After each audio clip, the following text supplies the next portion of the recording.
এই সংসদে গুম থেকে ফেরত আসা সংসদ সদস্য আছে, এই সংসদে আয়নাঘর থেকে ফেরত আসা সংসদ সদস্য আছে, এই সংসদে ফাঁসির কেষ্ট থেকে ফেরত আসা সংসদ সদস্য আছে, হাজার হাজার মামলা মাথায় নিয়ে তারা জেল খেটেছে সেই সংসদ সদস্য আছে।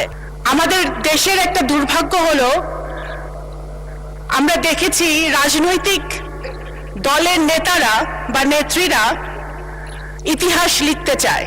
যখন আমরা ইতিহাস লেখার চেষ্টা করি, যেমন আমরা দেখেছি গত ফ্যাসিবাদ আওয়ামী লীগ সরকার নিজের আপন মনের মাধুরী মিশিয়ে ইতিহাস বিকৃত করেছিল, সেই ইতিহাস যখন আমরা লিখতে চাই তখন আমরা আপন মনের মাধুরী মিশিয়ে ইতিহাস লেখার চেষ্টা করি। আমি মনে করি বাংলাদেশের ইতিহাস, মুক্তিযুদ্ধের ইতিহাসবিদদের লেখা উচিত, তাহলে বোঝা যাবে কার কখন কিভাবে কোন সময় কোন ভূমিকা ছিল। রাষ্ট্রপতির ভাষণ, কোন রাষ্ট্রপতির ভাষণ?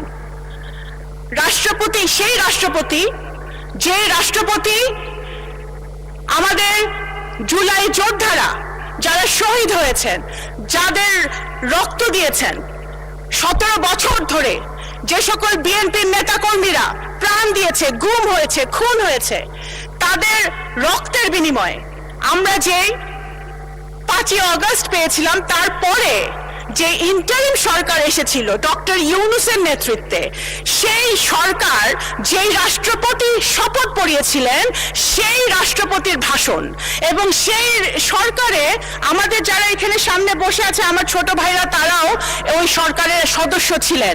যদি রাষ্ট্রপতি অবৈধ হয়, যদি রাষ্ট্রপতির ভাষণ অবৈধ হয়, তাহলে তৎকালীন সরকারও কিন্তু অবৈধ হয় নাকি সেটা ভেবে দেখতে হবে। কোন রাষ্ট্রপতি?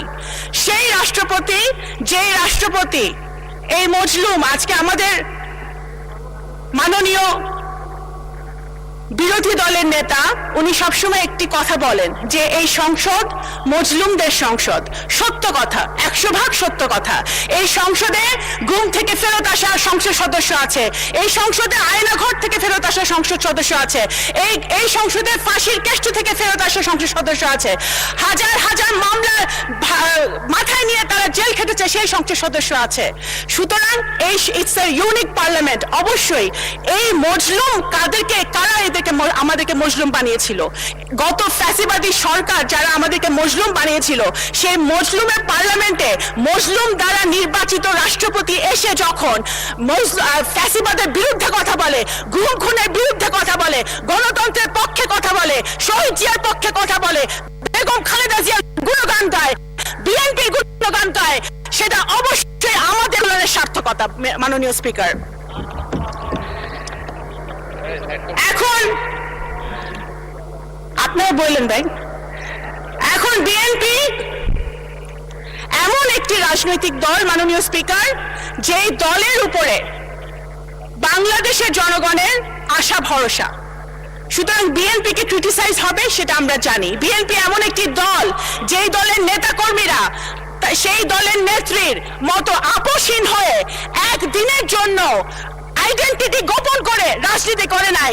এই দলের নেতাকর্মীরা ধানের শীষের ব্যাজ লাগিয়ে শহীদ জিয়া, তারেক রহমান, খালেদা জিয়া টি শার্ট পরে তারা গুলি খেয়েছে, টিয়ার গ্যাস খেয়েছে, জেলে গিয়েছে। তারা পথ গোপন করে অন্য দলে থেকে রাজনীতি করার চেষ্টা করে নাই। মাননীয় স্পিকার, আমাদের বিএনপি সেই দল, শহীদ রাষ্ট্রপতি জিয়াউর রহমানের দল, যিনি দেশের ডেভেলপমেন্টের জন্য কখনো আন্তর্জাতিক জাতীয় কারোর সাথে আপোষ করেন নাই। বেগম খালেদা জিয়ার দল, যিনি দেশের গণতন্ত্রের জন্য, স্বাধীনতা, সার্বভৌমত্বের জন্য কারোর সাথে আপোষ করে নাই। এই দলের হাজার হাজার নেতাকর্মী জান দিয়েছে, প্রাণ দিয়েছে, ভবিষ্যতেও জান দিবে, প্রাণ দিবে।